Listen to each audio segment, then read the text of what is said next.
welcome to Draw with Daniel. I think this is 8. As you guys can see, we did some few changes in the office.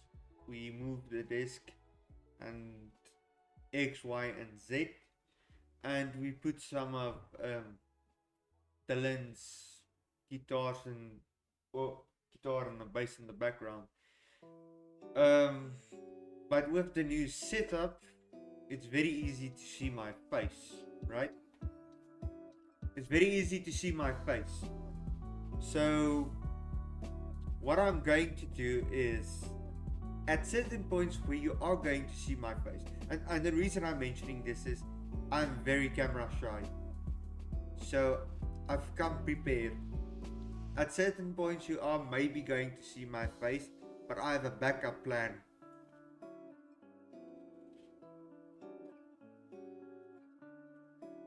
Just my guys.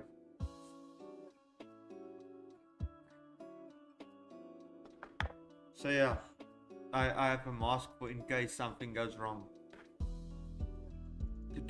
So yeah, I'm gonna wear this whenever I think my face might pop up, just to avoid the camera. Also, what possibly might happen, oh sorry, when I bend over to draw, you might get a little peek of my chin. So yeah, but okay, so let's get started, because that's fine. So let's get started. I'm just going to pick up from where we left off last week, which was with the hand and the mic. Yeah, I think besides Dylan going to start posing here, Zane might still come and do his heart thing. That's just their signature moves at this point. Yeah, speaking of,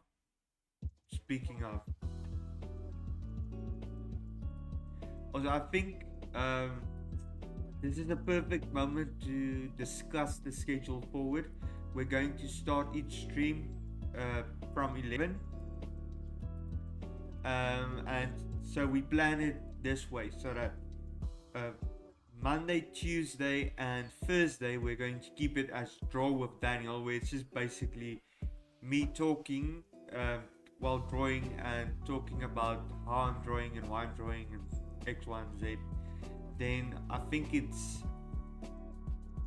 on Wednesdays we're going to have banter with Daniel, which is a bit more of a longer stream, but we spend the Wednesdays just still me drawing, but Zane being showing up more often than not, and just having a back and forth between me and him, like we did I think last Friday.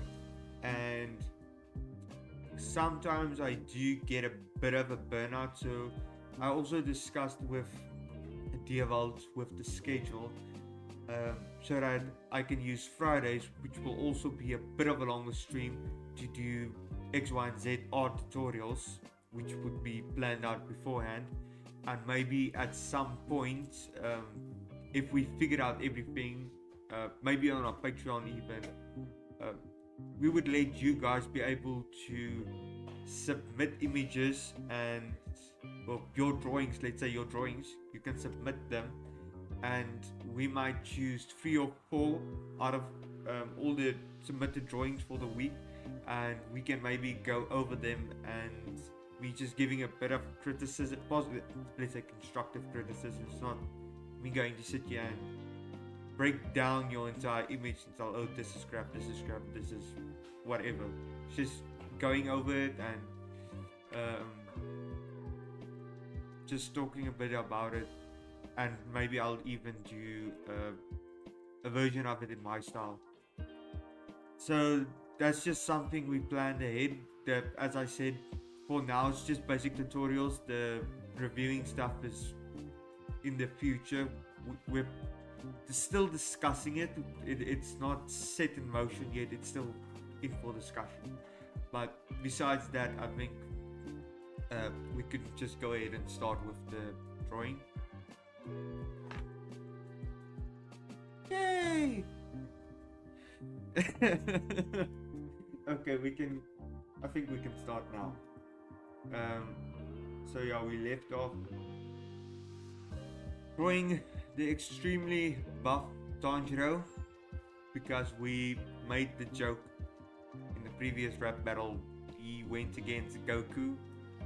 I think in the poll Tanjiro did win. I think, not certain. But we made kind of a behind the scenes joke that Goku is this big, buff, strong dude, and Tanjiro kind of envies that. So for future video, we're just gonna make an extremely buff Tanjiro using Broly's body as inspiration. Obviously, we're not gonna add the necklace and stuff. I specifically, I'm using the Dragon Ball Z Broly. So yeah, the one from the movie that's not canonical.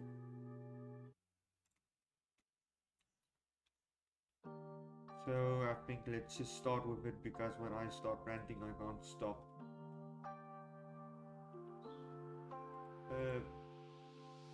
There's that layer.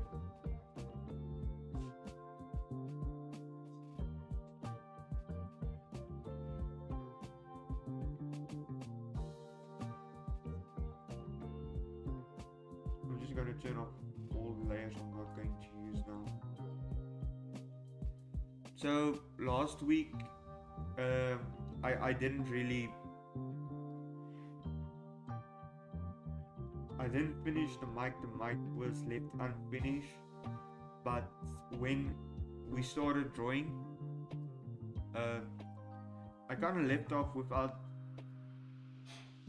this inner piece. That's where we stopped. So this morning I did finish that.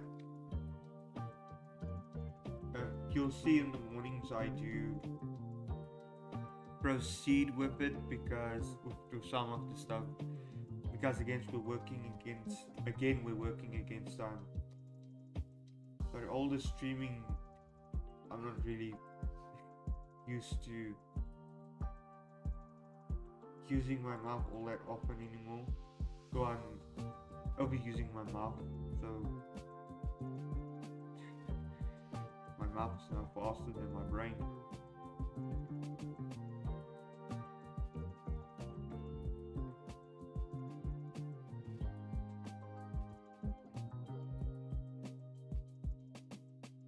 Also, I remember criticism I gave myself at the point was because I do go back and watch the stream on YouTube where we upload it. I do go back and watch them, and I try to not necessarily criticize myself, but find where I could improve. And I did notice the stream can get, to an extent, extremely boring if there isn't a little bit of talking. So yeah, I'm just trying to keep conversation, although it's very one-sided at this point, I guess, so that when people watch, it's just not them looking at a very slow drawing being made. And again, in the future we are going to do animations. E.I.E. we are used to working on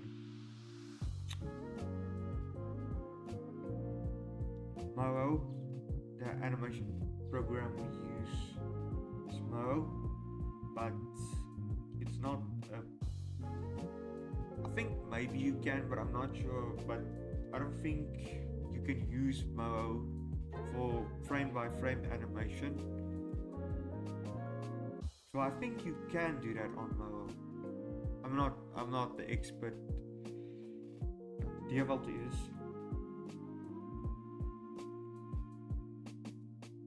So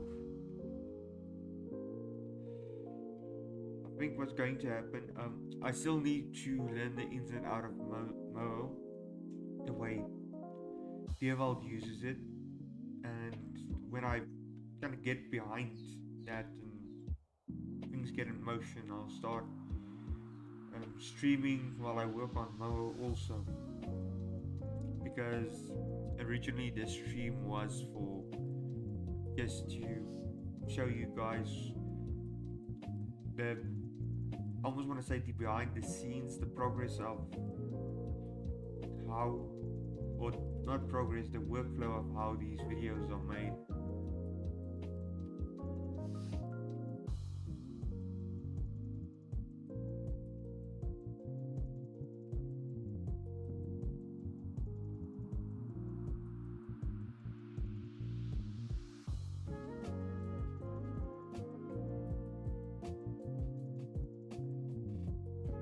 But yeah, one of the reasons I brought up frame by frame animation in that discussion was just to point out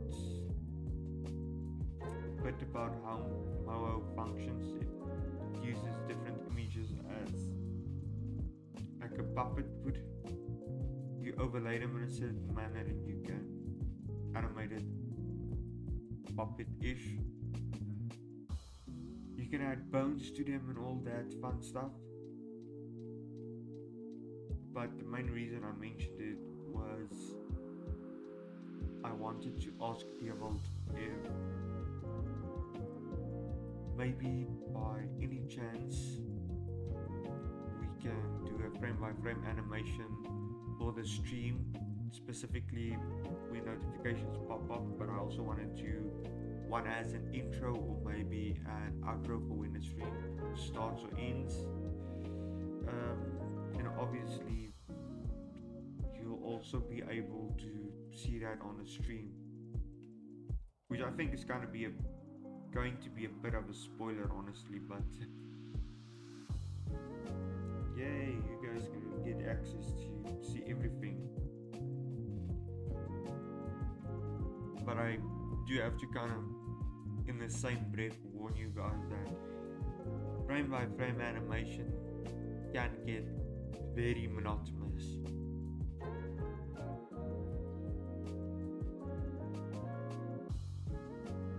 Because I'm not going to tell you what, but I did do I think it's oh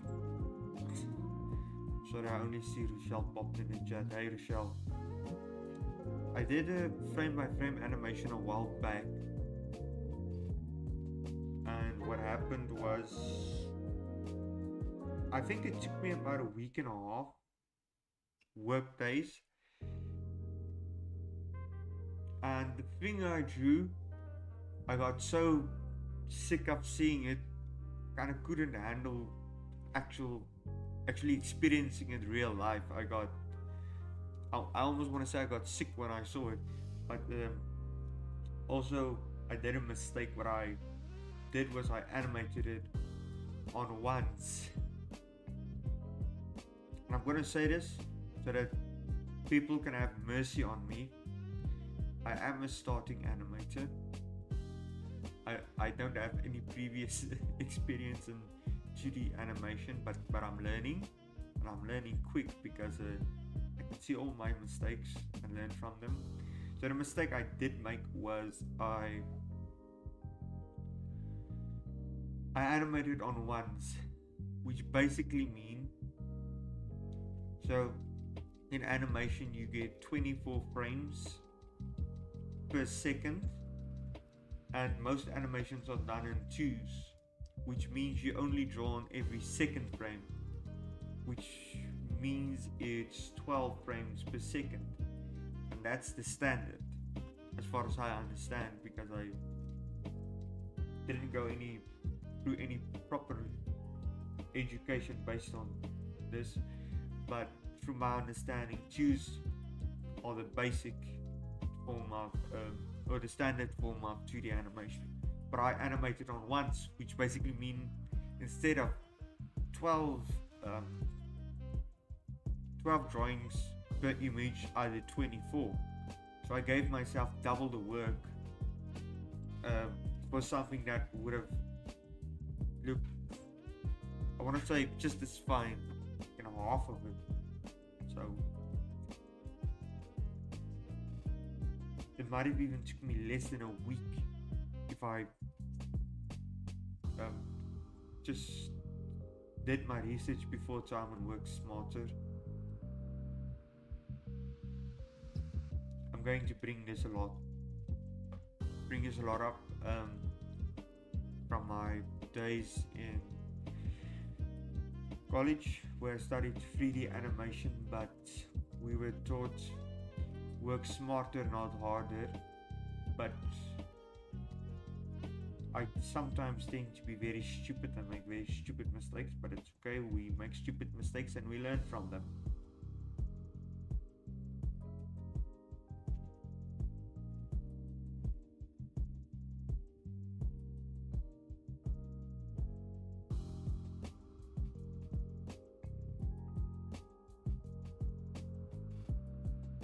Yeah, so you might think this might be really weird, and it basically does.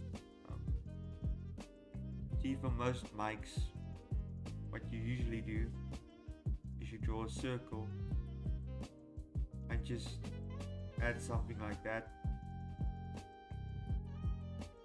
You can tell that's a mic, but I think some people might have wondered this already. Why draw all these weird lines? When you look at a real mic, it basically does have all that lines, but the pattern itself, I don't really know what the material is, but for a lack of understanding, I'm just gonna say the wires tend to weave into each other, and so you kind of see the wires starting here and here, they kind of fold into each other. I had to Google this to understand it. Obviously you get different kinds of mics, but I think this is the one you most often see within rap battles, music shows and whatever.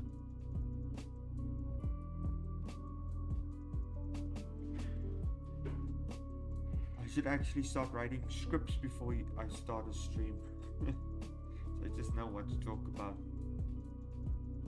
and especially so I don't get off topic, which is also something I tend to do.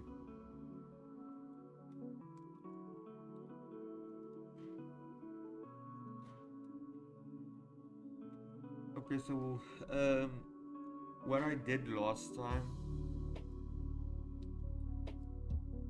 was I did kind of sort of trace this off of a previous mic that I drew, because ultimately we are drawing Tanjiro and it's just me, how do I put it, redrawing him. I think I'm going to have to draw multiple left hands, but for the right hand he did just carry a mic, and I don't think it's necessarily to draw in other hands because he's not going to drop his mic or anything. You know, I don't mind redrawing these characters. The only characters out of all of them that I drew so far that I wouldn't like to redraw is the Captain Price, the Call of Duty character, and the dude from Fortnite, purely because of all the pockets. I wish I could have left this comment in one of those videos. I hate pockets. But I animated, and I couldn't look at that specific object for X amount of time. It was the same with the pockets. I wear clothes with deep pockets. My pants and my jackets, they all have very deep pockets. And I nearly took scissors and cut them off, just because I got so sick of pockets.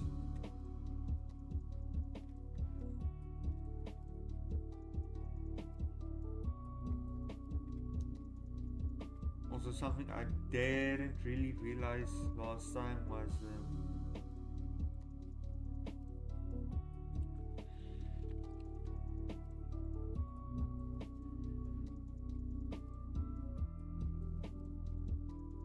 his hand. When I move it, it kind of should.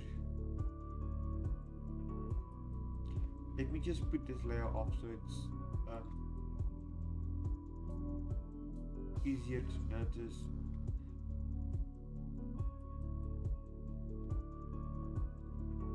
So you'll see that this layer, the hand, if I rotate it, it should kind of also, if I move it and stick it towards the arm as it should, that still kind of looks fine, but I bend it inwards, it kind of doesn't look fine. I can get away with this, but any more than that, it's just gonna look weird. I think I just might leave it as that for now,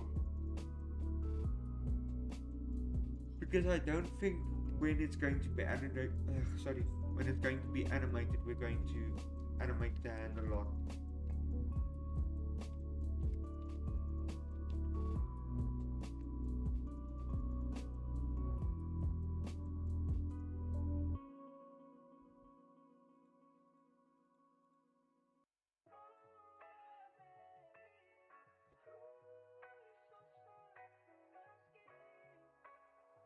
Just name this right.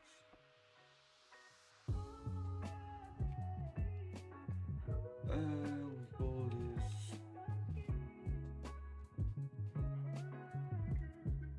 like outline.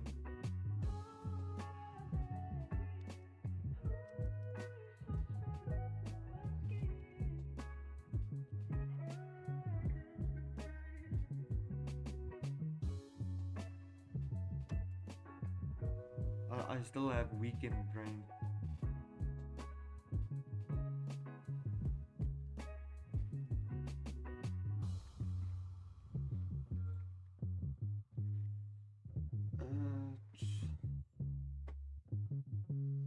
Let's just get rid of these layers for now. I'm going to have to bring them back, just purely so I can see where what colors attach or shading now, because it doesn't help we rotate the hand and the shading doesn't really match. It's easier when you do frame by frame animation, because then you can just basically you're drawing different images, but we're going to use this image within Mo as a puppet. So when you move the hand, it's necessary that it aligns, the shading itself even aligns. So that's why it sometimes get a little bit difficult. One way I can go around this is if I shade the arm, because as you can see it's darker at the bottom. If I shade this bit and then dip here and then just shade this bottom of the hand, just so we can kind of avoid that shading mistake. It's not going to look very well or good, but it's generally just a way to avoid those stuff.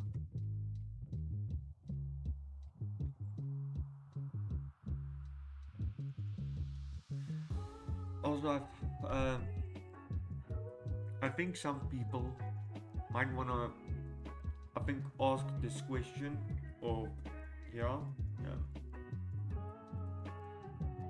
I sometimes, when I use this brush because I use it to color in, I don't like using that so much, it makes me sound like a toddler. When I color in the hand or whatever, I sometimes use the mouse instead of the pen, The reason for that being is I just feel like I have a bit more control with the mouse, so that I don't go over the lines. Especially what I did with the anime characters, I used the brush size that's, I'm talking specifically about the line work.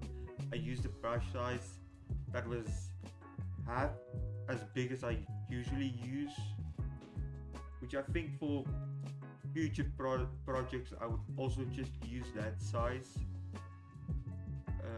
if I don't manage to move away from this specific brush, because I did mention in a previous stream that the main reason I used that brush was just as a way for me to ease into digital drawing, because I'm mainly a traditional artist, and with a pencil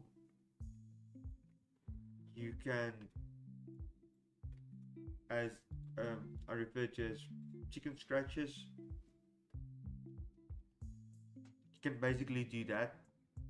You can't do this with a brush like this, for example, and I actually really like this brush. I think it's a cool brush, but you can't, oh damn, that might be a bit big for example. You can't really chicken scratch with that brush because you can see. So when you use this brush, you kind of need to be able to do that thick line.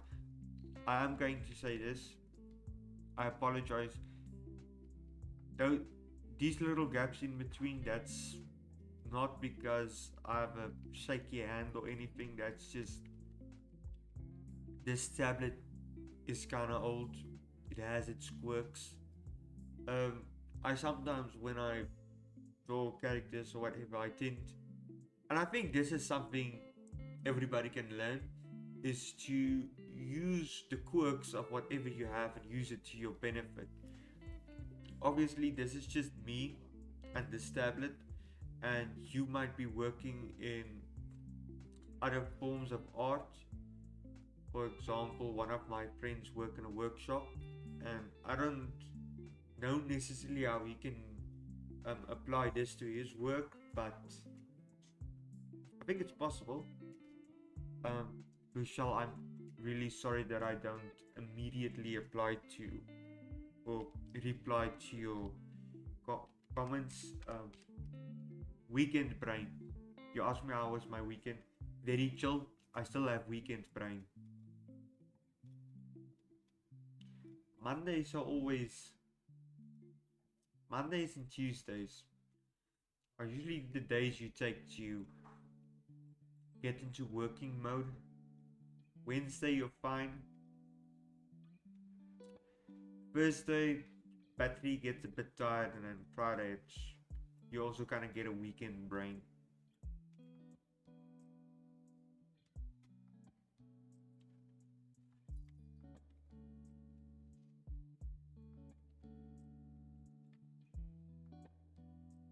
See, I previously did talk about the dip that I will use with the shading.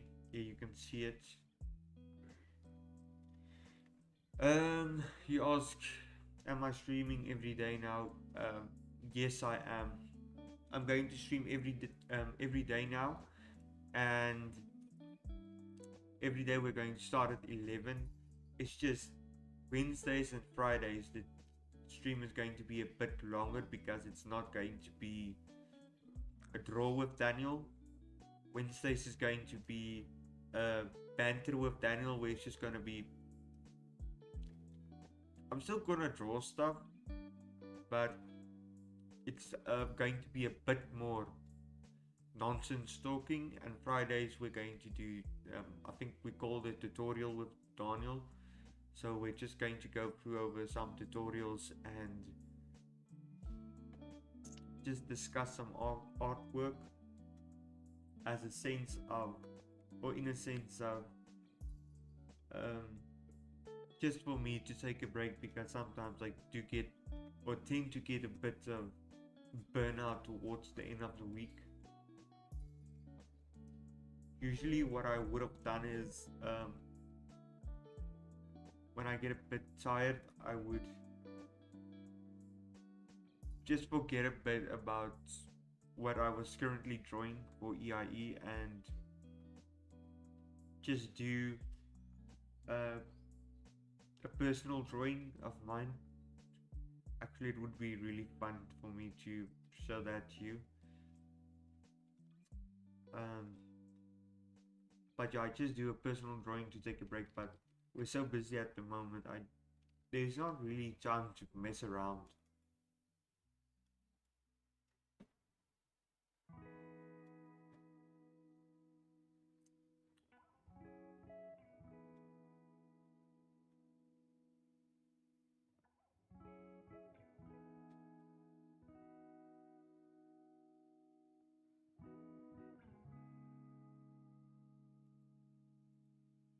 I'm just going to, yeah, this does tend to happen. I'm just going to have to take away this and readjust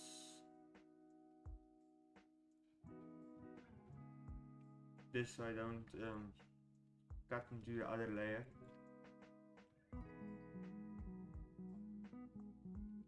Damn, I have such a sissy voice today. Oh, Rochelle,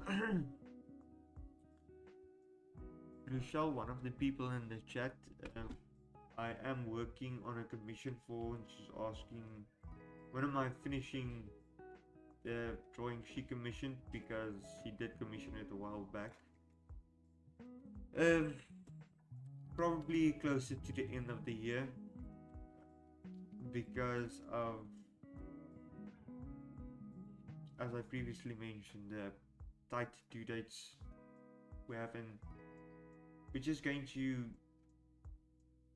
these last few weeks, we're just going to push towards pumping content, so there would be less pressure at the end of the year. So at the moment there's just a lot of not necessarily work pressure, but we need to kind of pump out the videos at the moment, just so we can get time at the end of the year to finish up some loose ends, if I can put it that way.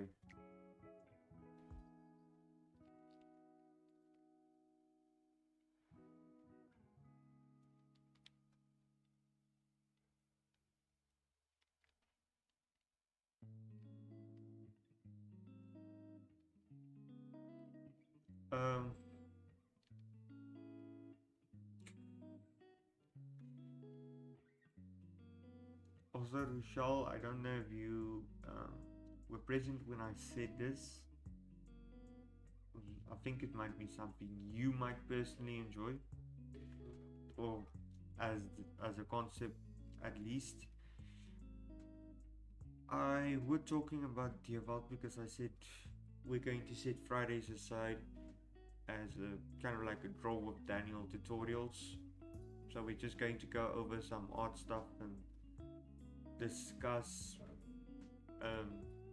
some, yeah, we're going to discuss some tutorials, going to go through that. Just as a way for me to take a break from everything and a bit recovering from a art burnout, because these last few weeks were a bit intense. Honestly, what I also would like to do, and again we just discussed this, it's not something that's set in stone, is we discussed maybe doing submissions where people would submit their art and I can go over it and review it, and give some positive criticisms, tell them where they can improve, what parts they did right, and then maybe I would do my own sort of version of it. So people, I don't know where they can submit it, but we'll figure it out, and they can submit their work, and we'll choose 3 or 4 from out of the bunch, and I'll go over them, but obviously that would probably be at some point where the stream is a bit bigger and more people are watching, because at the moment, because it's still so small, we'd only probably get one submission every now and then, so it doesn't really make sense to do that now, if you can understand, if that makes sense.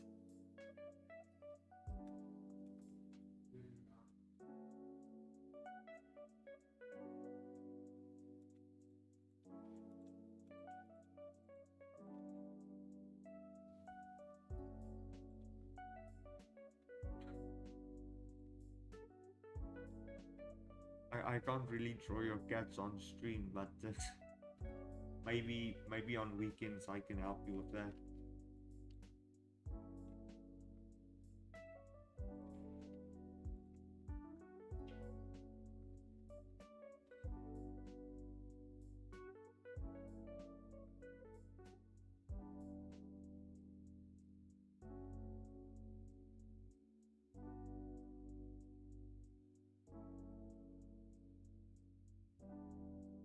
So yeah.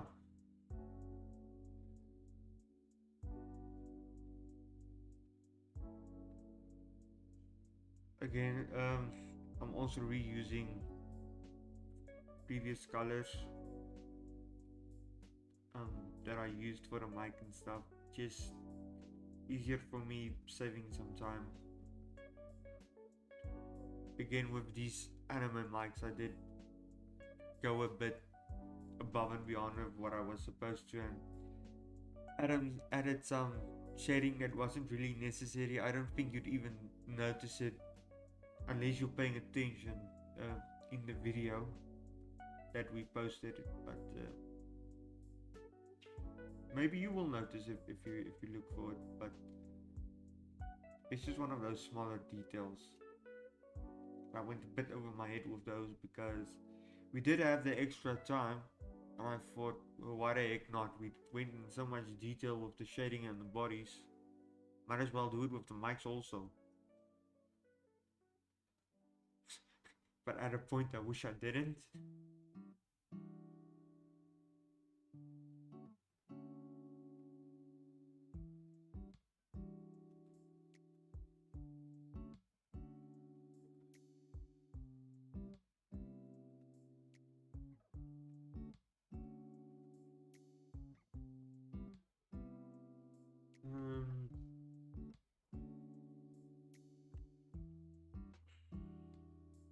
Actually thought I did put in more shading into the mic itself and not the shiny bits.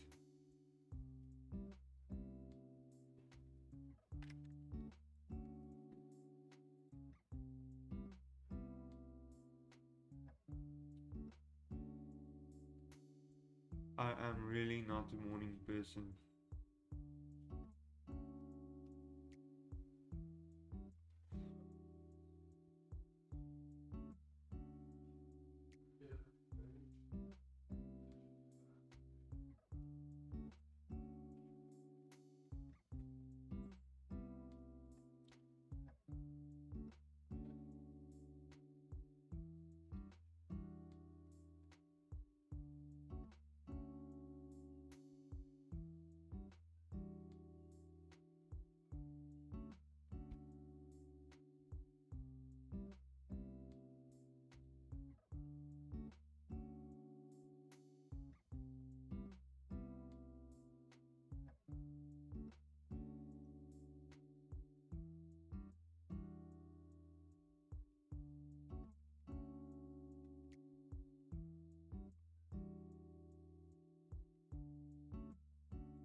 You can see I did with the mic stray a bit from the original design because I felt the original one was a bit more skew.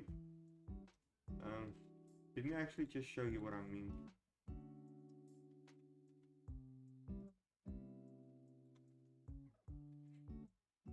So what I try doing with the mics is kind of drawing, let's say, rectangle. It's actually a cylinder, but as a 2D image, it looks rectangular.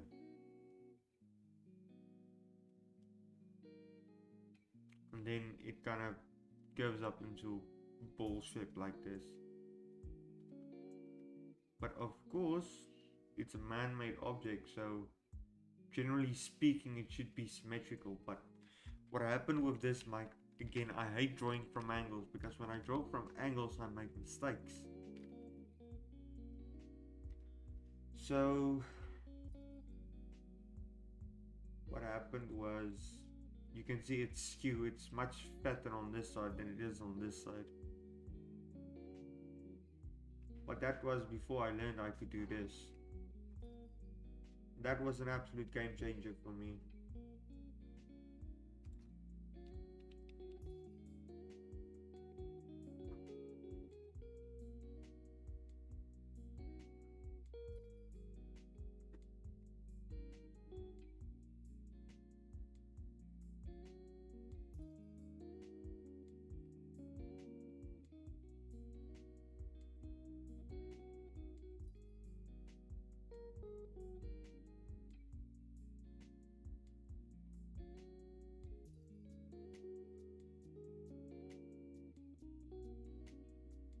Wrong brush.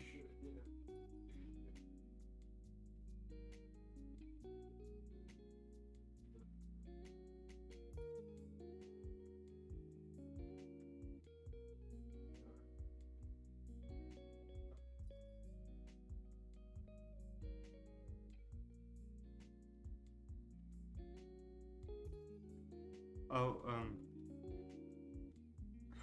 Rochelle, since you're a recurring viewer, I don't know if you noticed, but last week when we did that big banter, I think you might have made it into E.I.E lore. Especially with Zane's, I think it was Curry's skit.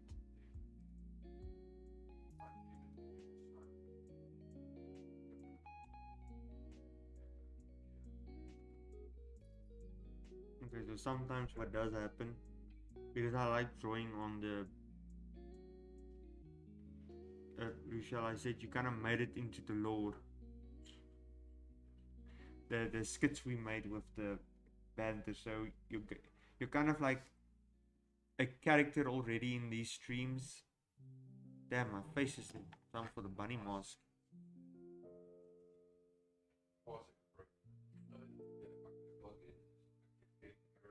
I can't see Jack in this thing.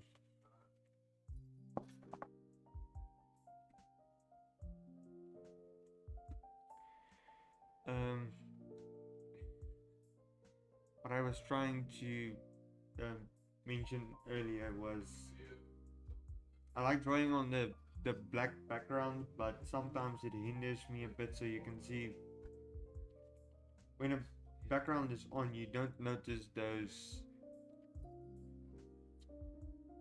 mistakes, but yes, you kind of do have to on and off it a bit.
Okay, I think the microphone hand is done, so I'm just gonna save as.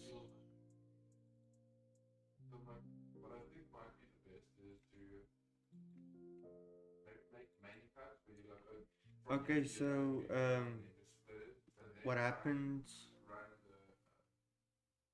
Hey, why did I name it as that? Oh yeah, I think I know. It was from an anime. It's the Demon Slayer, the buff parts, because it is the buff parts. So I'm just gonna call it Tanjiro B for buff underscore.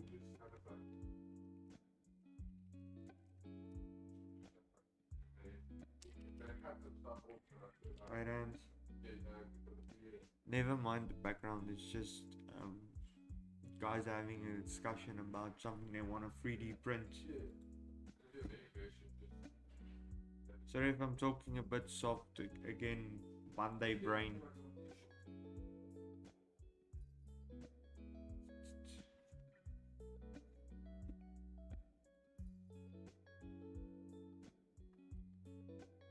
Okay, let me just check what was the next thing I needed to draw.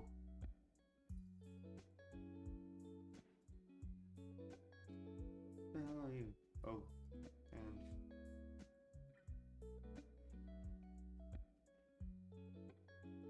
and an empty layer.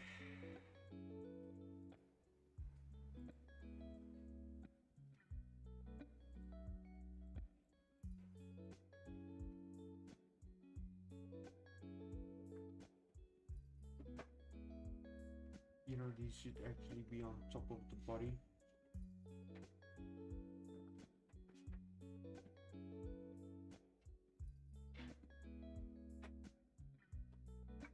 Yeah, I think maybe we can find Tanjiro's head also. Yeah, so I think I don't think this is a physique Tanjiro is supposed to get, but well, now he has it.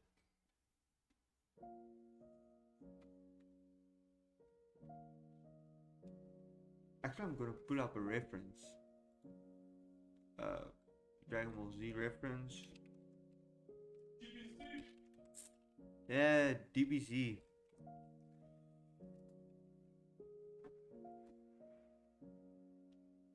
I thought so. Last time we did a discussion about anime and how I thought that Dragon Ball Z were one of the few anime where they gave or they drew the male characters with nipples, and for a moment I just thought they just drew it over, and then I thought to myself, did I just drew it or did I color it? And looking at my reference, I think they did color it. Let me just make sure and look at some other references.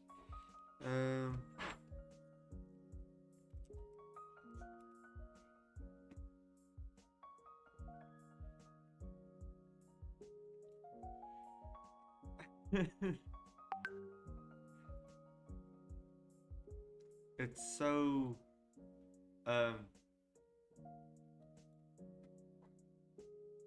yes, it's so weird talking about nips on stream, but yeah, they definitely did color it, so I'm gonna have to fix this. Oh man.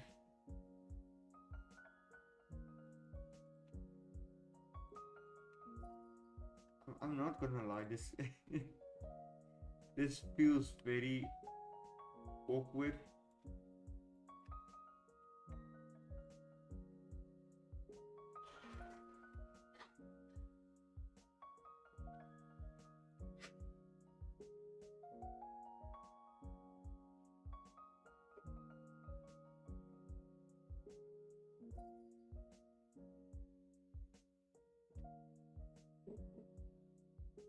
I think it needs to be that pink.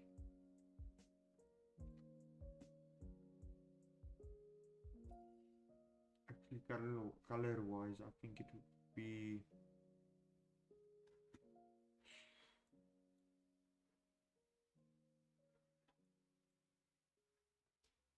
uh, think this tone might work a bit better. Yeah, I think I'll go with this.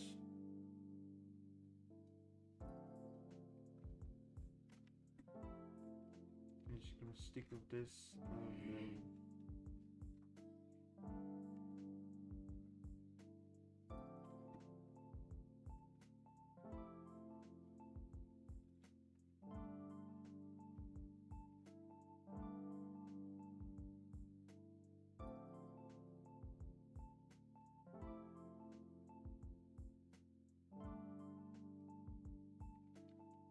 this is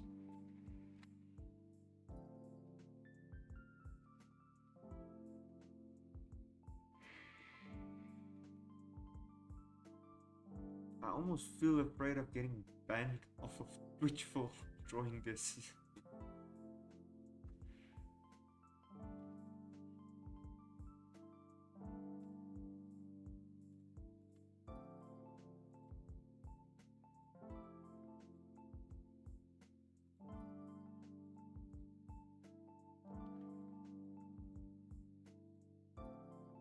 So yeah, what I'm going to do, I'm just going to resave this.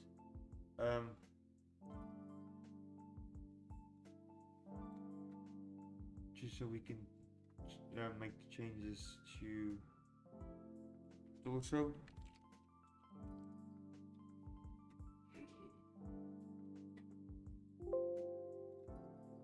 Yes, okay.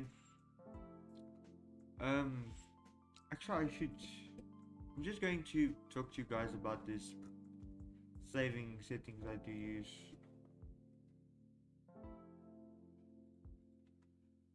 Just going to use the other layer. I'm not actually going to save it, it's just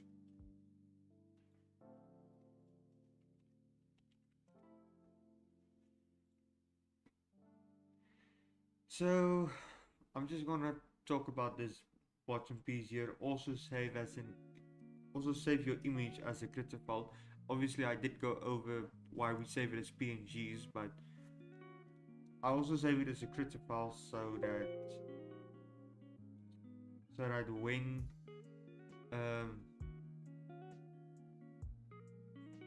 sorry, brain lagging. So that if there's a mistake or there's a power outage or something goes wrong, then I can just reuse that as a save file, or if we need to change something in the future, I can just open that file and work from where I left off with that specific layer.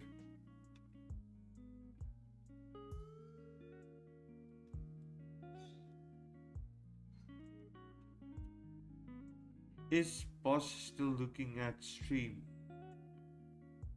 I don't think at the moment. I don't think Daniël is looking at stream at the moment.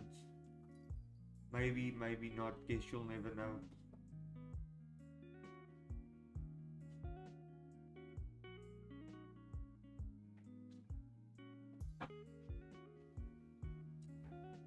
That's going to be a recurring thing.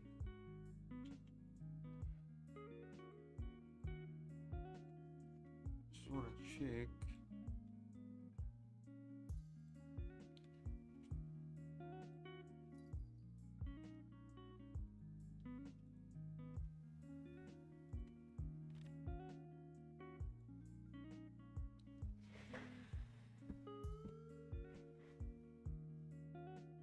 So the thing is, I do remember that in my references I did draw the left forearm, but for some reason I can't find it. Again, a bloody empty layer.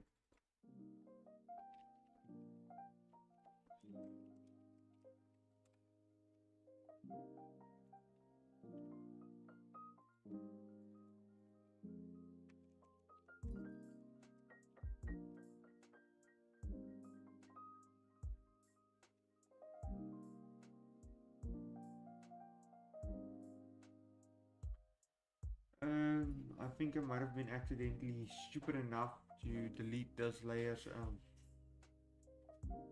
but it's fine, I think. I can manage without. I'm just gonna have to redraw them.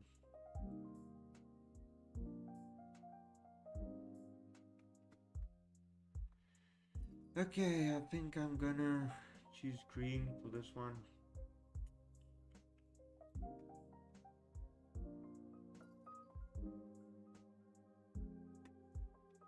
I'm actually going to need to pull up some Dragon Ball Z references just to get an idea of the way they draw their arms.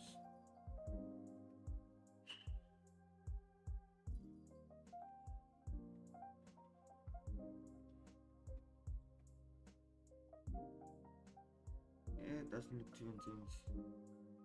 Basically just two massive muscles connecting here.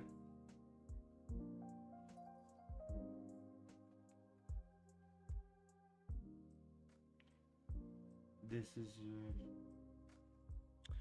because that's why it doesn't look good. I'm drawing on the wrong layer. I think this is gonna happen every day.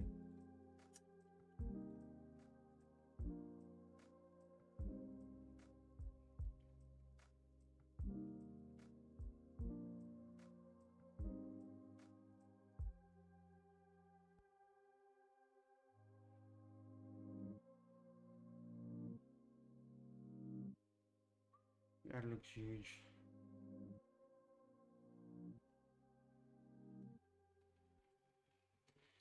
Again, you'll see I kind of took measurements with my hands. That the reason being that the upper arm and the lower arm are the same length. Usually that also applies to your leg. I heard people say, I haven't really kind of took the measurements myself, but I also heard people say lengthwise the same applies to your feet from toe to heel, but I'm not 100% certain on that one.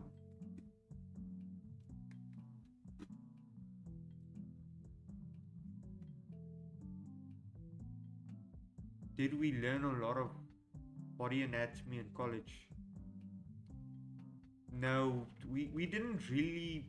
We didn't learn anatomy in college. That's something I learned myself. What we learned in college was character design, um, poses, and I think, what do you call it?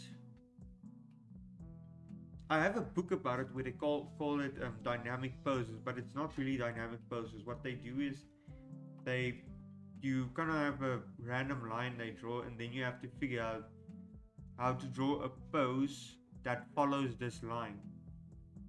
So, for example, when I look at this, I imagine a guy kind of playing a flute. I don't know. This is very random. This is maybe him playing his flute, and this being one of the legs. Again, also with these lines, you kind of have to remember to keep balance. So you take a straight line from the head, or more or less the center of where you guess the mass of the body is going to be, and you pull it down, and you kind of work around it, so you know, okay, there's going to be a lot of mass here, so I kind of have to balance it out by putting a lot of mass here.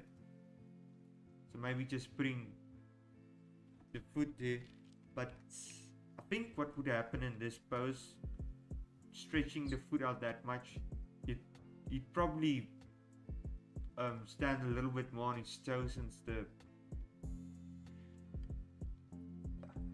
think not even that.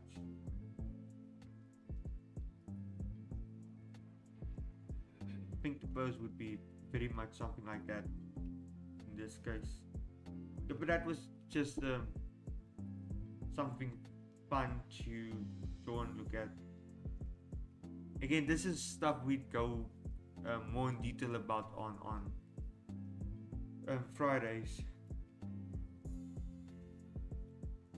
which is actually not a bad idea. I think for this Friday we can do that.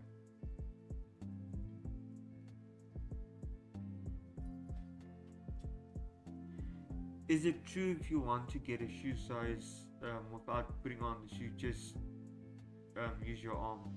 Um, I'm not 100% sure. Again, I know the forearm and the upper arm are the same length, and that applies also to the legs. I heard it's the same for the feet, but I haven't really tested it myself. Oh, you say it is true? Okay. And I'll just do it at home and just find out if you're not a natural phenomenon. Because you know, everybody is special in their own way. Some people have special needs, other people have deformities, other people are narcissists.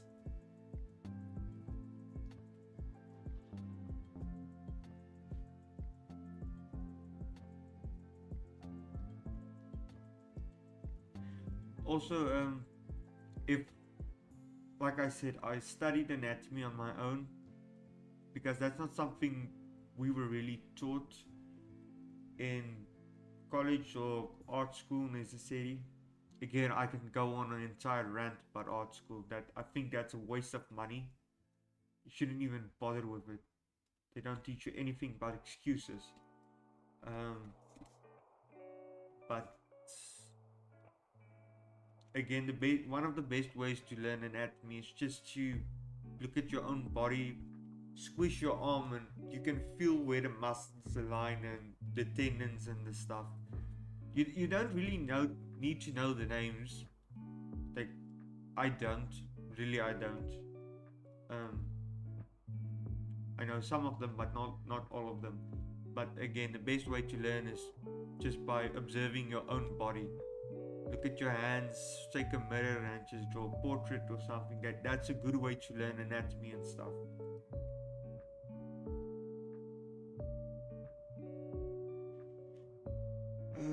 Okay, I haven't drawn the hand yet, so just want to make sure this is still. Yeah, I should probably stop with that. I am drawing a nib because the hand is probably going to start here, and I drew the nib because when a hand starts to move,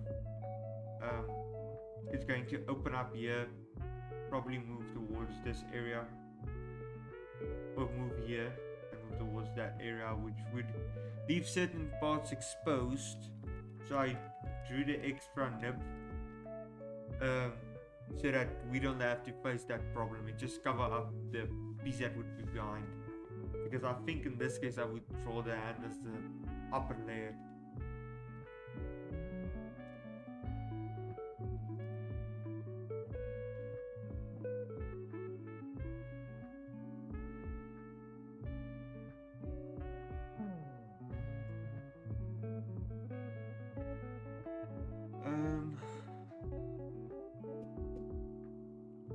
Something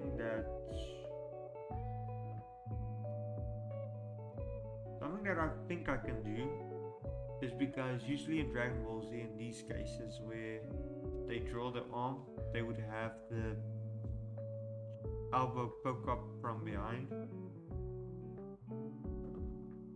So what I think I can do is, because I see I did forget the elbow, but that's not really going to work with the upper arm now, so I have to draw it on the back arm, the upper arm, because that layer is going to go at the back. So what I think I can do is I can draw the elbow and just go with it behind and just extend this lower piece a bit, just so when you move the forearm you can get away with more.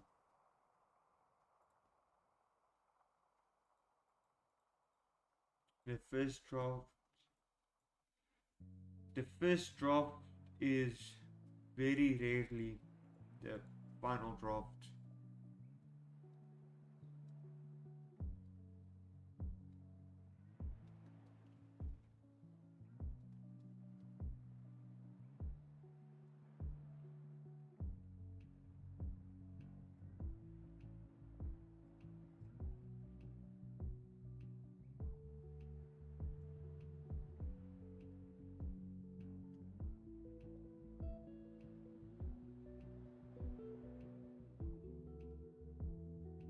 I should also actually reset the eraser size.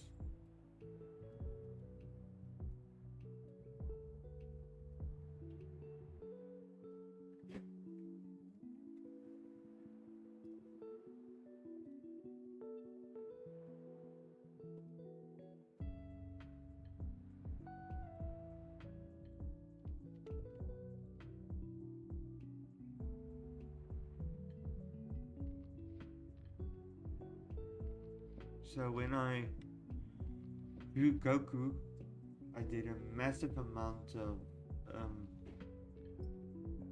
shading. Where it's not just shading, I added highlights, I added two layers of shading wouldn't be the correct word, but two forms of shading. But I'm not going to do that with Tanjiro because the original didn't have it, so I'm not going to give it to this one.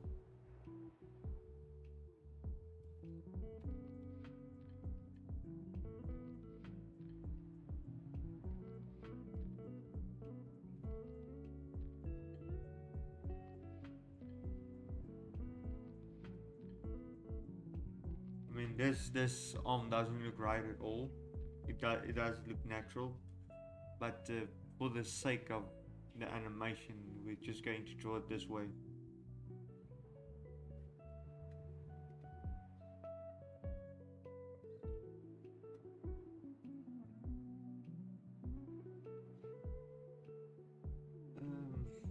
I'm just gonna create a layer on top of this,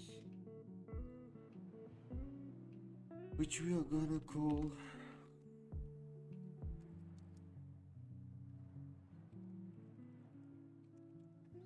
left forearm outline, copy, paste, just call this color, and you should probably go below the body outline and the body color. Just gonna cut this layer because it's an empty layer, so nothing on it.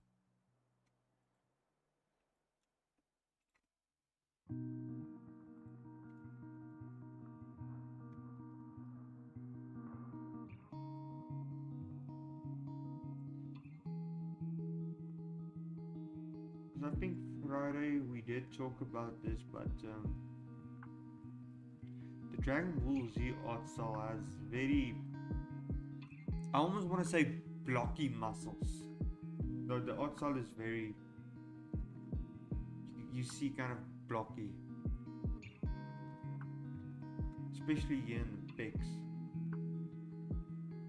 I did draw an example of how I think it kind of would look like, and an artist that I think usually handles these types of drawings very well is Boichi. You can go back and watch that stream. I did draw an example. That was earlier in the stream, I think.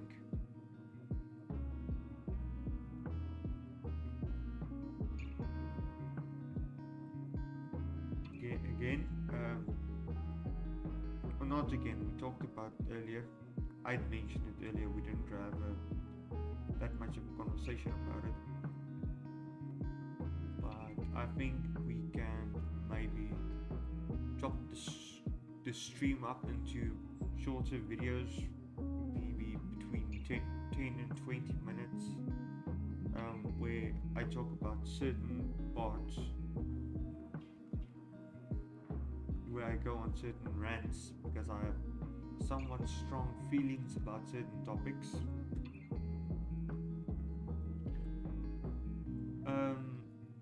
So I think if just the drawing part is boring for you guys, you can just go and also watch those videos, but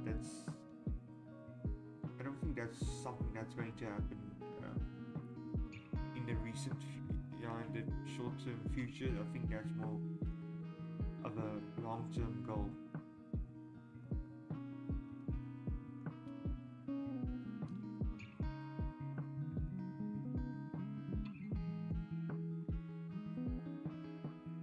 guys, at the moment we also have a gaming channel that Zane's starting to manage, and besides the changes that we're making with me streaming the drawings, Zane is also going to have to manage those or that channel now. So there's a lot of changes being made, and it's not just on my circled around me, it's also being a lot of changes made circled around Zane. So things are moving forward, but it's still at a slower pace and we're figuring stuff out. I don't know how many times this setup is going to change.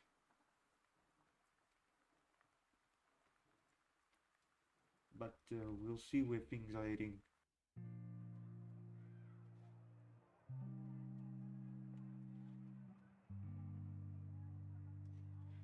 But I hope at least you guys, if you guys can appreciate Dylan's guitar and bass.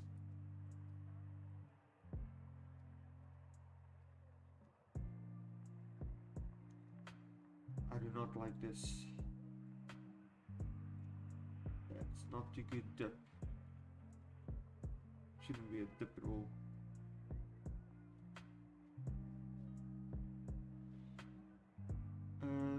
Also what I don't like, I don't think it should be that thick. The rest shouldn't be that big.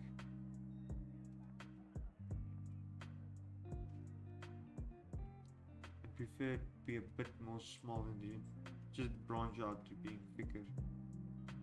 I think this is how it naturally looks also.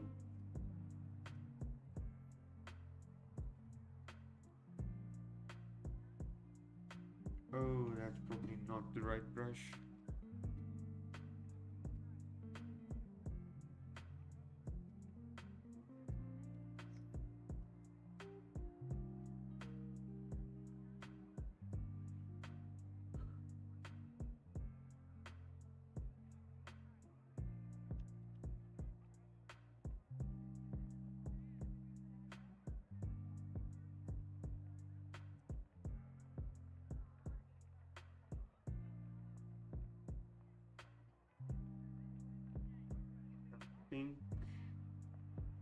Now all that's left is to color this forearm.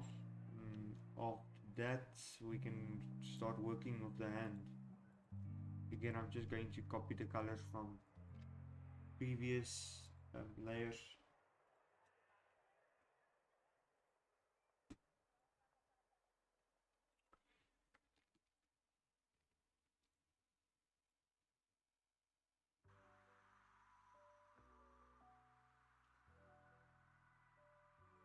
People that starting to work with digital art. I'm not referring to the traditional artist and not the traditional pros. Guys, check your layers. It's so easy to work on the wrong layer. I think it happens to me, don't know how many times a day. Today it happened twice already.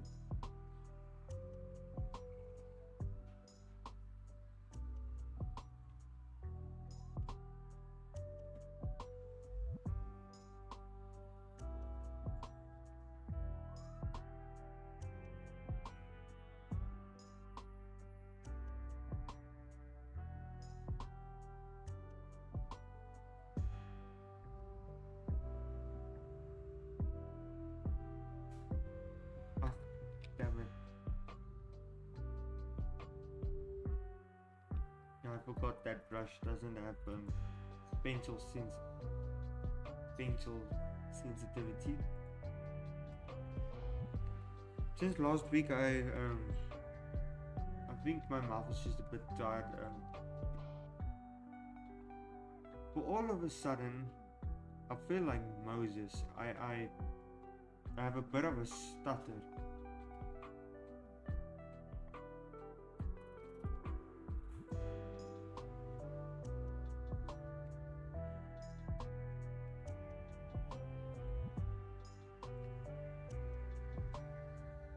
think the elbow looks now a bit better. The arm doesn't look as skinny, I want to say. Not to quite the correct term, but like, you know, when you take something and you attach it, but the point where it's attached is kind of thin. It doesn't have that.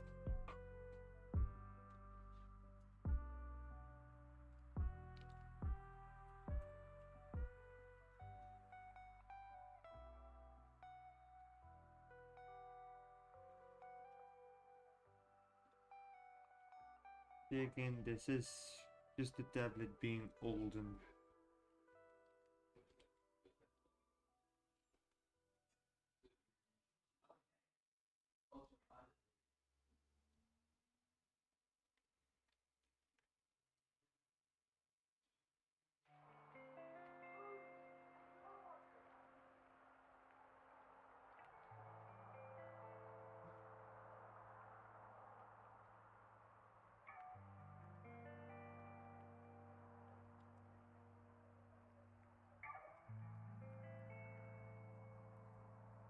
I'm laughing at myself for working at the wrong layer. I just warned people about working on the wrong layer, and there I go doing it myself.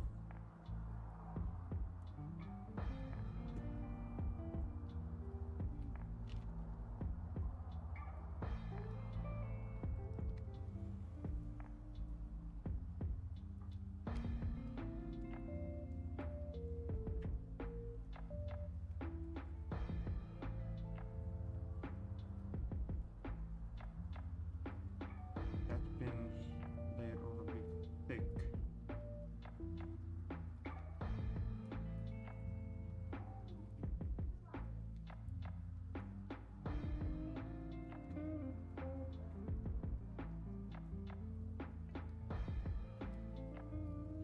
In all honesty, this doesn't really look like a forearm in my opinion. But again, I'm obviously not a gym bro.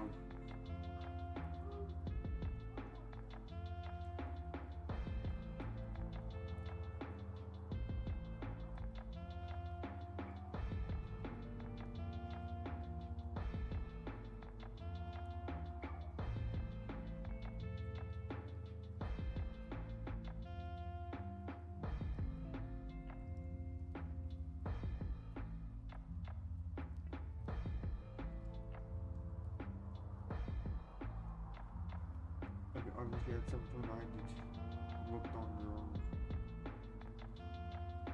layer.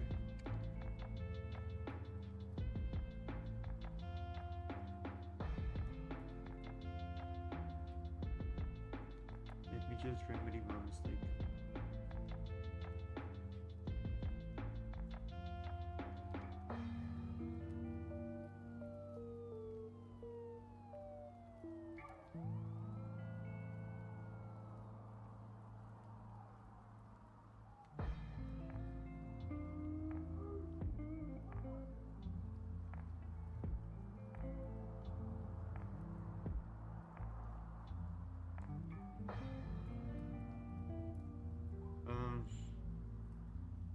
The guy in the chat just asked about the music. Honestly, I don't know much about the music. The music is made by Diewold. You can go listen to it on Spotify.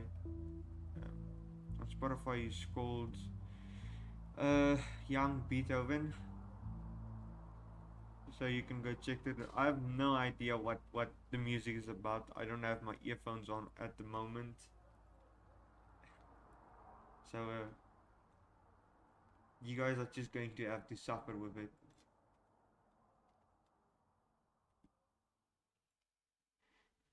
Sorry if the music bothers you. Unfortunately, I am a sadist, so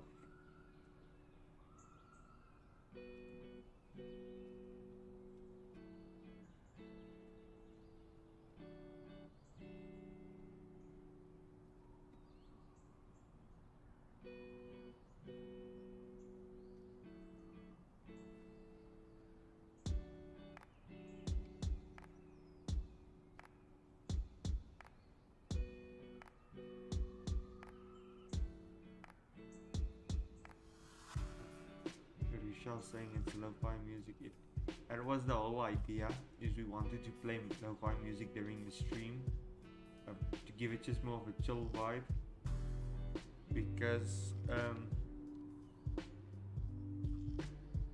I usually listen to like lo-fi music when I'm driving to work.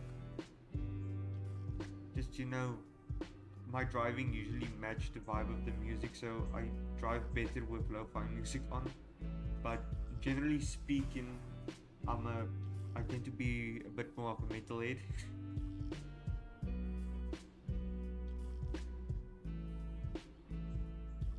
Oh, and the karaoke, yeah, someone pretty much commented on your comment. So I don't know if you want to check that out. Start an argument in the comments. To me, that would be hella entertaining.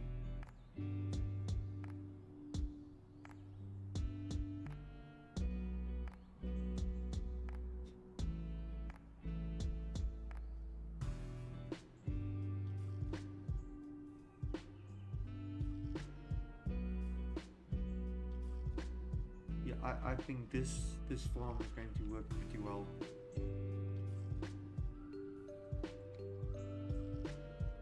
Shit, what happens when it bends upwards? See, the thing is, usually I don't think the forearm is supposed to cover the bicep all that much, but again, we're working a bit with restrictions. We're just doing the best we can, and at the moment that's the best we can. I'm not sure how to remedy this without, you know, going into too much detail. What I can do is I can draw a separate layer that's just basically just the bicep and place it over both of the upper arm and the forearm, but that's gonna take a bit of time, and we don't necessarily always have that time, especially because, as I recently said, we're trying to pump out a lot of videos now.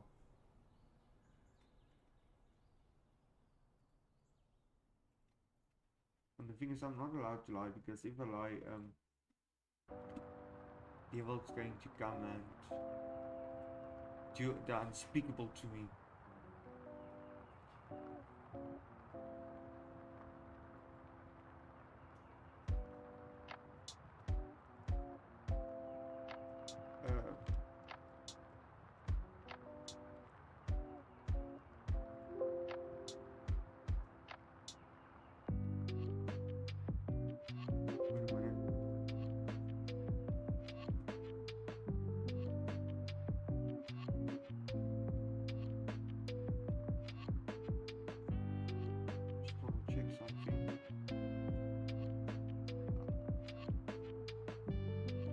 I made a naming mistake.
I think the last thing we can do with Daniël is his hand.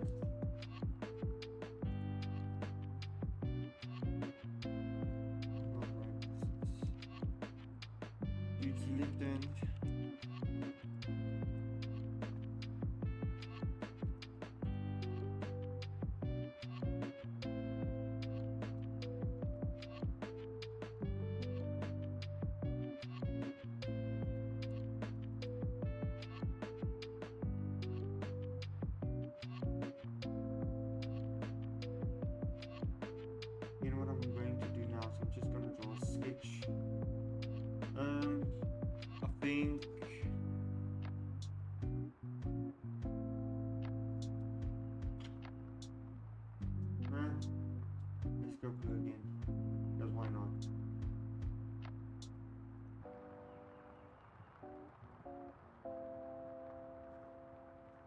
Now again, I think in the future this is something you'll always also see a lot, is me just sitting here holding my own hand in a position and drawing that.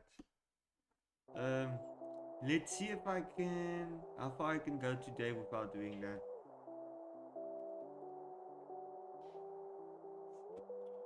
But maybe I should pop in the other hand just as a reference.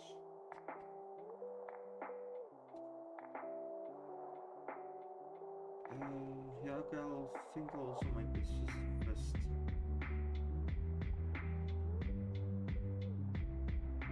Okay, I am on the right layer, so.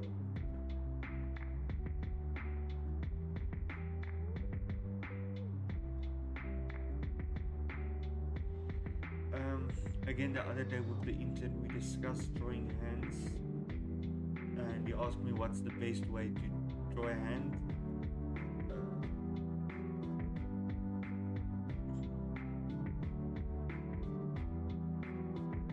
So I told him, okay, there's different ways to draw hands, and again, there's a multiple of ways you can draw stuff. I'm talking specifically about guidelines. The blocking out stage. There's ways that works better than others, but you can use what works for you.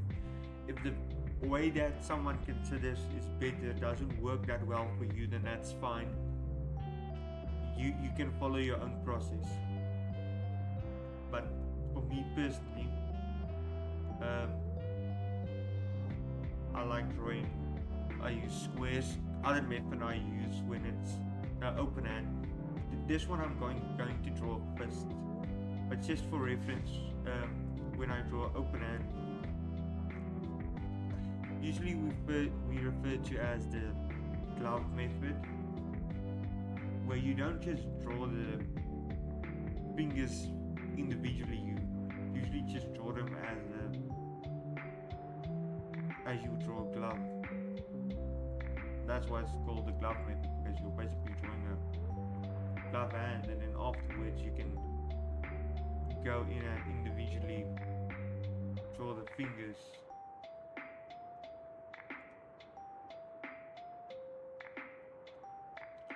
Also, again, it's smart to just note the hand. Fingers aren't flat. If you hold it like this, you can see the obvious curve. So that's just also something to note. Also noting that when you draw hands, the length of each finger joint is not the same, where the bottom piece would be the longest, the middle would be a bit shorter, not as long as I just drew it, just a bit shorter, and then the top one would be the shortest.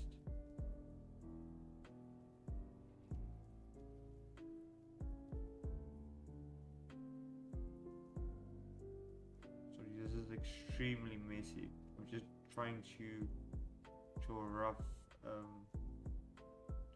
idea of how this would go. But yeah, that's finger joints in a nutshell, and the glove method in a nutshell.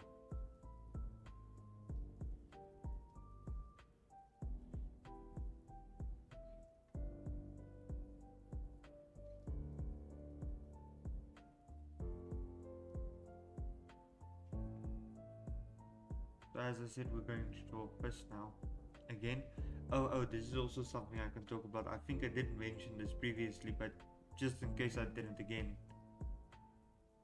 When you draw a fist, just going to do this again, but because that curve also counts for the fist, just maybe to a bit of a lesser extent than what I did here. The ones on the side tends to take a squarish shape. Maybe I should make it a bit bigger. Your middle finger kind of takes a triangular shape, and the ring finger takes more of a circular shape. Obviously not going to make it that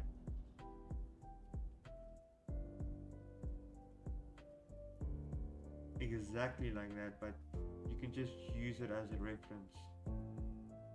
just going to cut off the pieces that's too intense.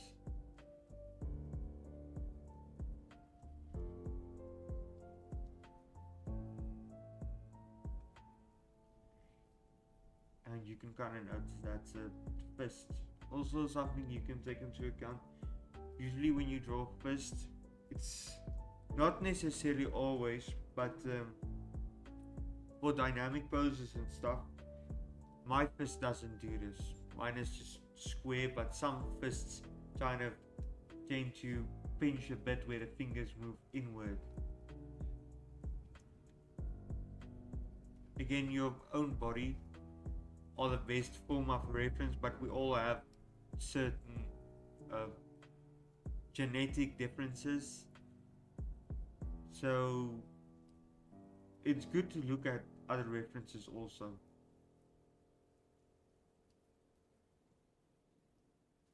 Also, something I like to do when I draw fists, that at the end of the finger is just there's this bit of a tip that I draw outwards. I don't know why, that just works really well for me.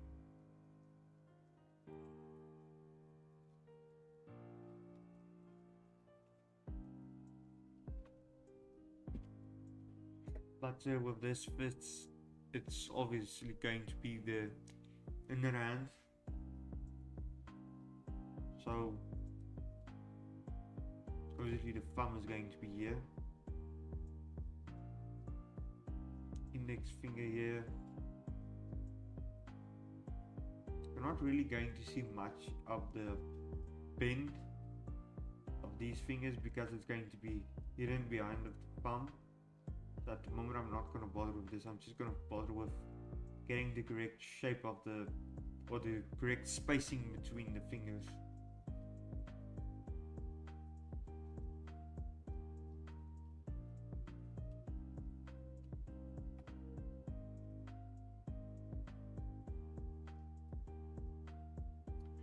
Also, this is the interesting thing to note. I don't know if it's just my hand personally, but I'm just gonna try and hold it in front of the camera so that you can see.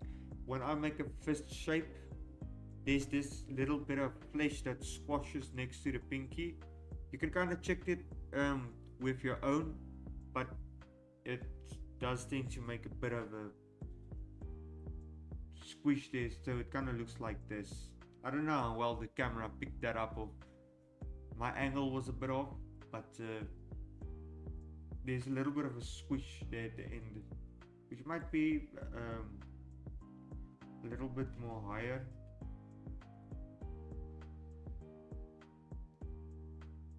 Also, hands also tend to be different. I think I saw a Pinterest post where they talked about the different, I almost want to say elemental hands, where you get this really squarish type hands, and then you have people with hands that's a little bit more elongated.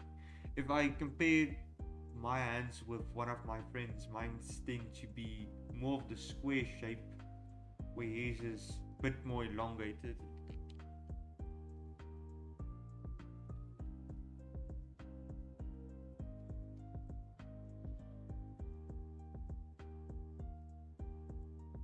I'm just giving the thumb a bit more definition at the moment. Something that I do like to do, usually when you bend the finger, majority of the time it tends to be round, but this is just me being me.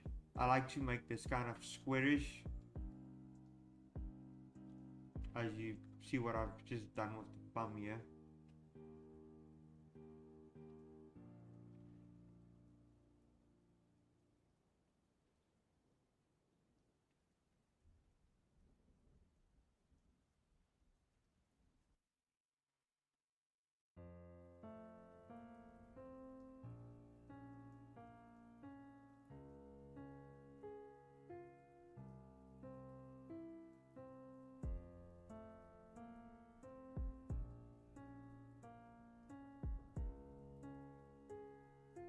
Again, just me using my own hand as a reference, just to kind of figure out where the wrinkles go. Obviously, when you make a fist, the palm of your hand kind of follow up with the line of the thumb. You can see when I bend my thumb, it kind of um, creases into the palm. But I'm just trying to figure out if when you make a fist, your fingers kind of goes into that crease, so you don't really see it, but what you do see is the crease where your thumb connects to your hand. So that would kind of go there. I do think I drew the thumb a bit long, not a bit, actually quite a lot.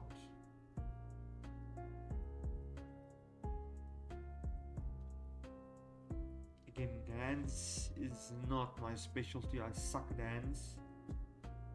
So this part usually takes me a bit longer than it should. Actually, what I'm going to do is just gonna lower the opacity of this one.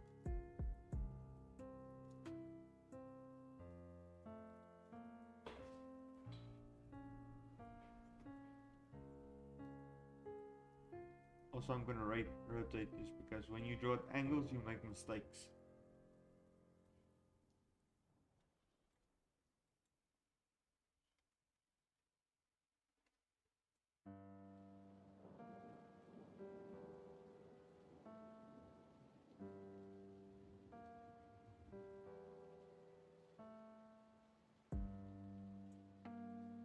I don't draw a complete curve, I make one kind of like this. This is because, again, your ring finger is more on this side, your index finger here, ring finger, pinky, and obviously your your middle finger is the longest finger on your hand. So we can't do this, because if we do that, then we're basically saying the ring finger and the middle finger is on the same height or length. So the middle does tend to be a little bit more to the side, just for the ring finger. And I'm not gonna follow that what I previously did with the square, triangle, circle, square, because these aren't the knuckles. These are the joints at where the finger bends. These joints.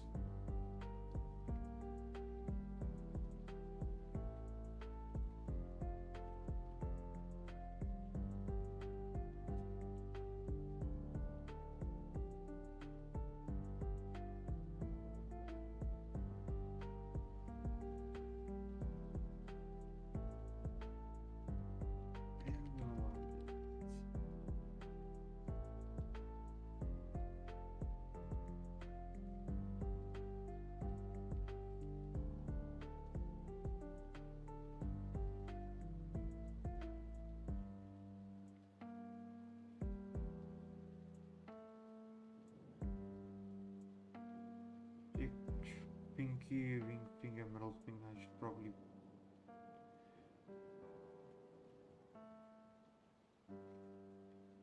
Ring finger does look a bit fat.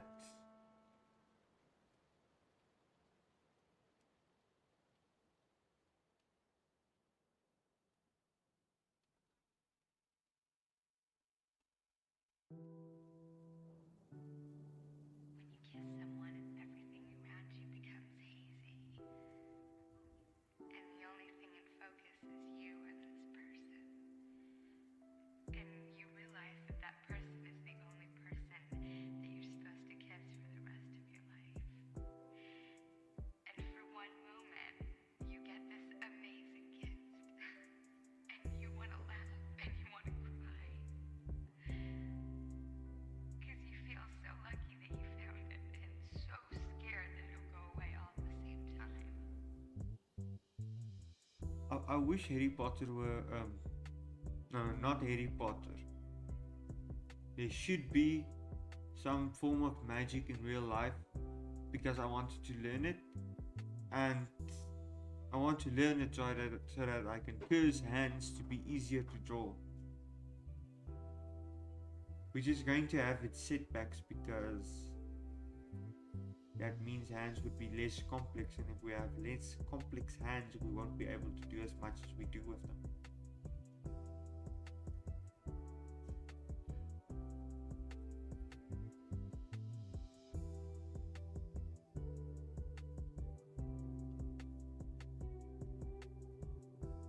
I don't know why I did this, but this ring, I don't know what this guy's been feeding his middle finger.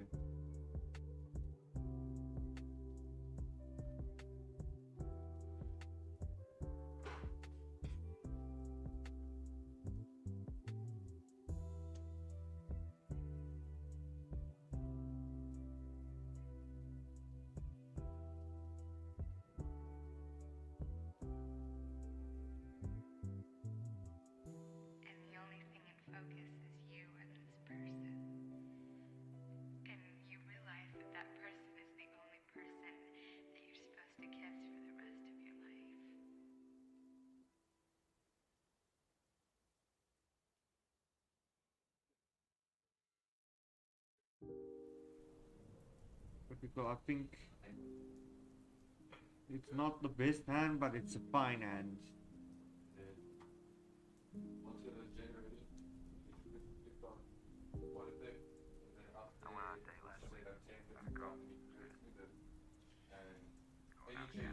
Okay. Also, this was just a reference. This isn't where the palm is really going to be at.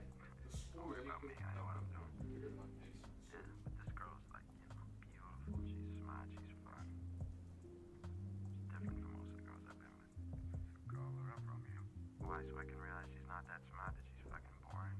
I mean, this girl's like fucking perfect right now. I don't want to ruin that. Okay, You're perfect right now. Maybe you don't want to ruin that.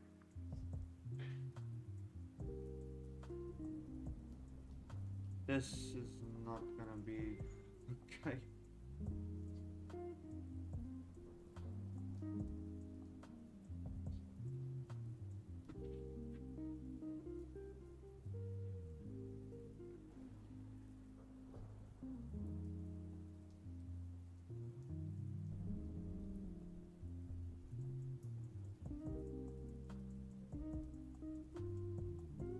So I'm just gonna go back to my Dragon Ball references, because I think something that they do quite often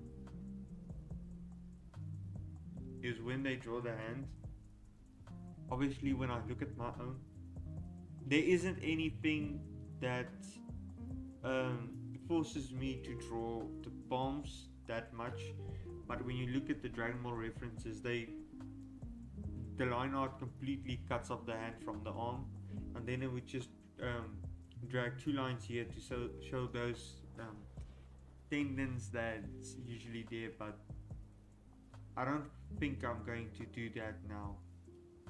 I really doubt there's going to be someone that's that much of a Dragon Ball Z enthusiast that's going to really notice that.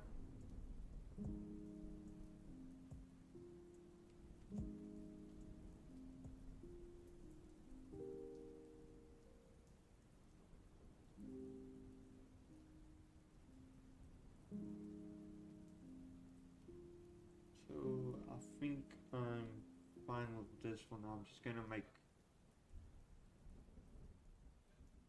a line there. Just I know in reality it's not you're not going to see the line the thumbs creates on the palm, but sometimes you have to break the rules to just make something look more appealing.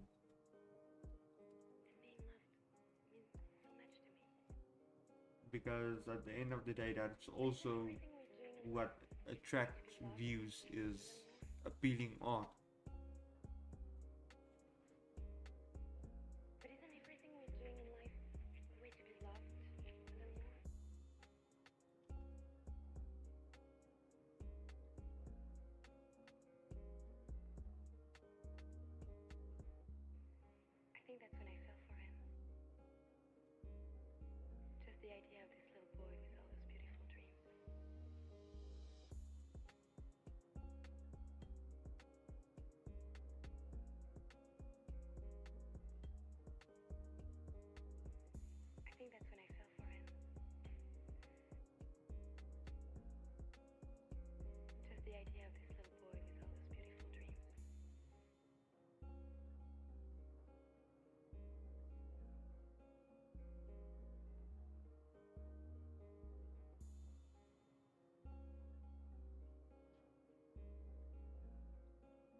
Again, I'm just doing the line art at the moment. I know this is the boring part of the process because you basically already drew something, you're just redoing it.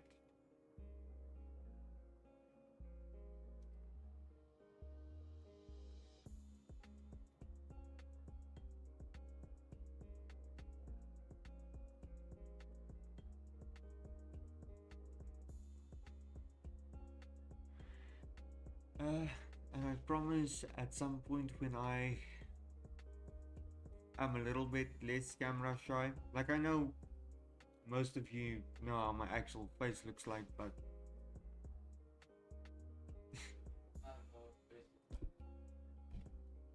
yeah.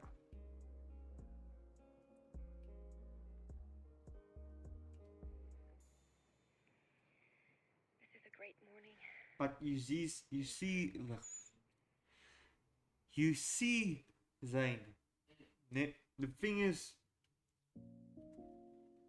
Dewald is going to put on that little intersection that he made within the new videos that we post, and my face is in those videos. Yeah, in those intersections. So I know people know how I look like. It's just, I know there's a bunch of eyes on me. Well, there are eyes on me when I do the stream, and I'm just gonna have to. I'm gonna create my own mask.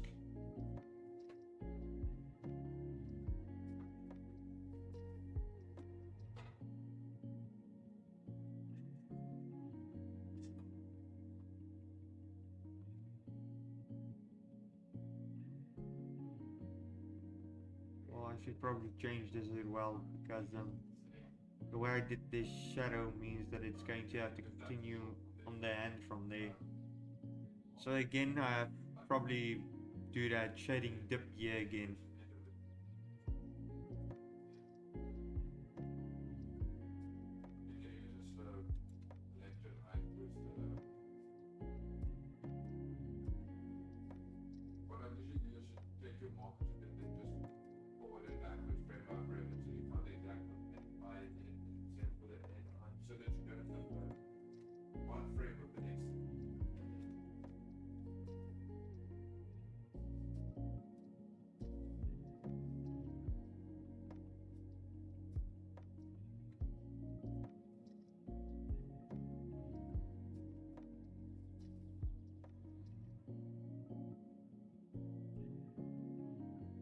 Okay, I'm sorry, there's just a lot of silence now because of just coloring in the a little bit.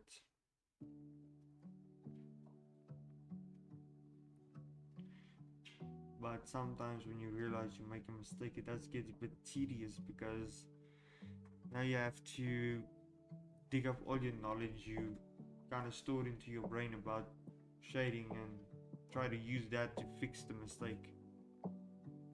And usually you don't realize the mistake at the moment, but when you look back at it and you need to work on further shading, you realize, oh damn, I did a thing here that I shouldn't have.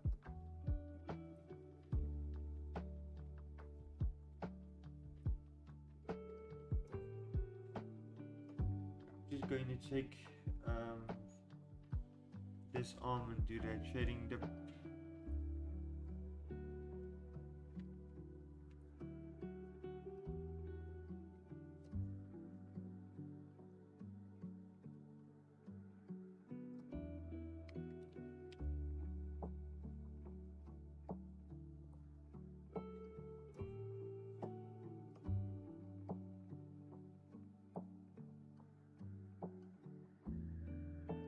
Probably going to be some shading here. Since the sun is coming from this direction, the lighting anyways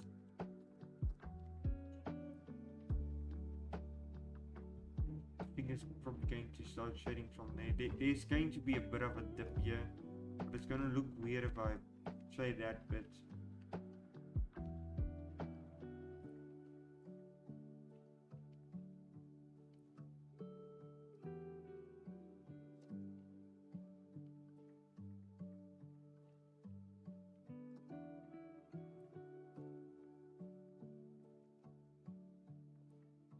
I'm just going to do the bottom bit where we kind of presume the shading of the pinky would land on the hand, and just here, because the way the light shines down, the bottom pieces usually get some shading. So this bit of the thumb as well as this. Looking at it, kind of probably get away with this also.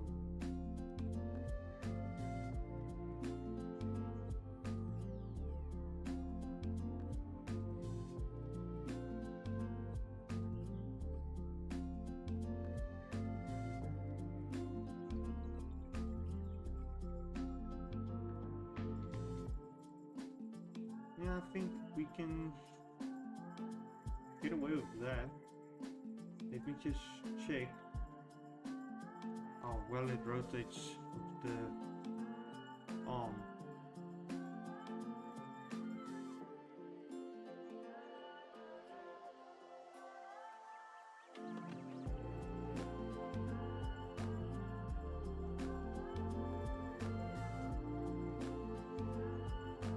I think it rotates well enough.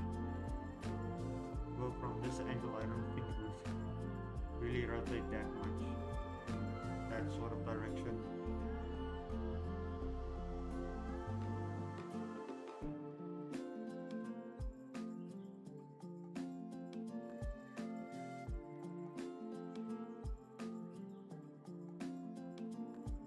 About the upper arm, this kind of looks weird. I think actually this hand should have been maybe a bit tilted more. Let's see.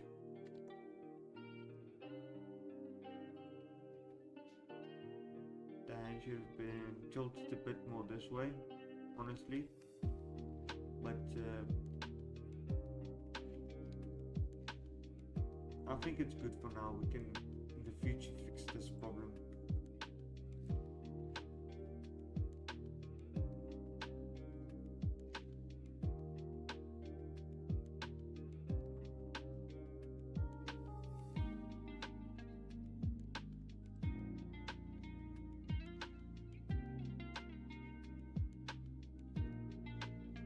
Okay, so I think what I'm going to do now is I'm going to create a new critter file and then import all these parts and arrange them so that we can see how the finished project is going to look.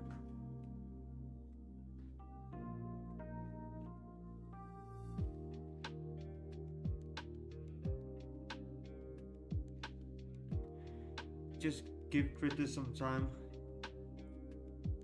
On certain PCs it's a bit slow.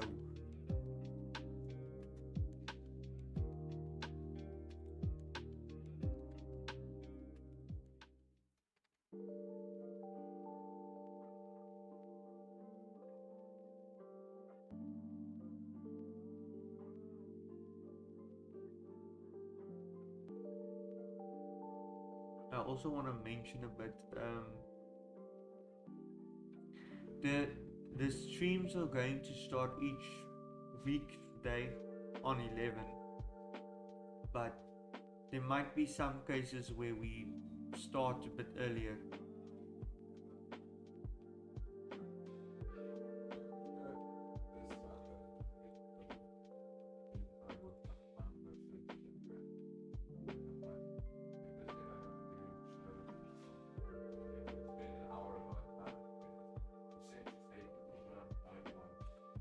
I think I made a mistake.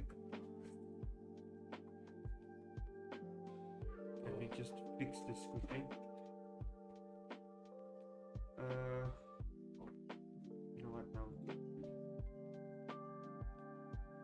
I'll fix that later.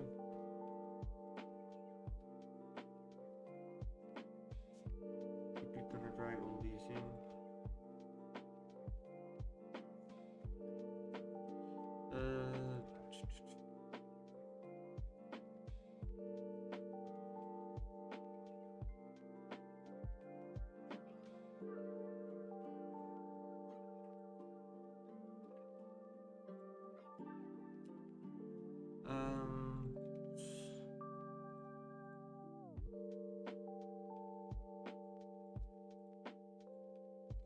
I think I didn't save all the bits, but we'll do that in a moment. I'm just going to drag in some of the stuff to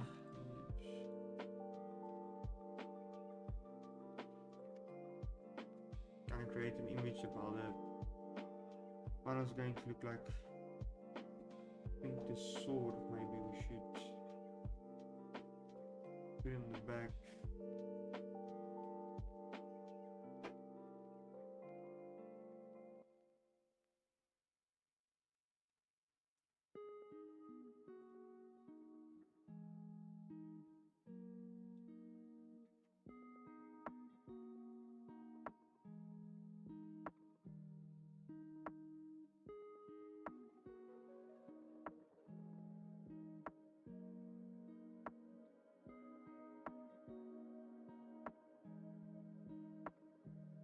And let's just check.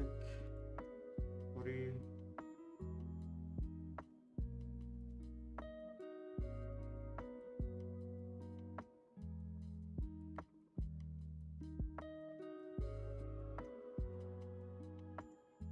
Yeah, unfortunately, I don't think I did save the upper arm, but I'll fix that in a moment.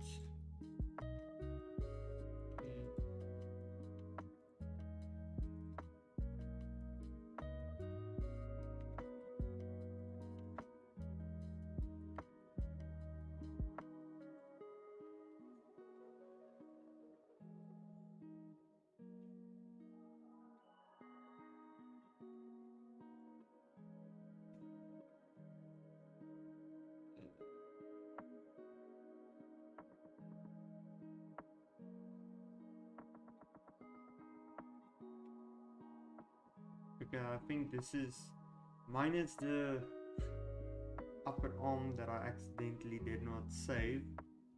This is how the finished project looks. I think it doesn't look too bad. I think it's workable. But yeah, I'd like to have some of the Royd Stangeros on. Also, with that being said, with the stream the stream schedule being adjusted, the stream on Mondays, Tuesdays and Thursdays are going to add it or end at 1. So at this moment I'm just going to thank you for everybody that tuned in, and you can always rewatch the stream on our YouTube at E.I.E Crew. Thank you for all our followers and all our viewers, and I hope you come check in again tomorrow. But for today I think we're going to end the stream now. So thank you everyone for tuning in, and I hope to see you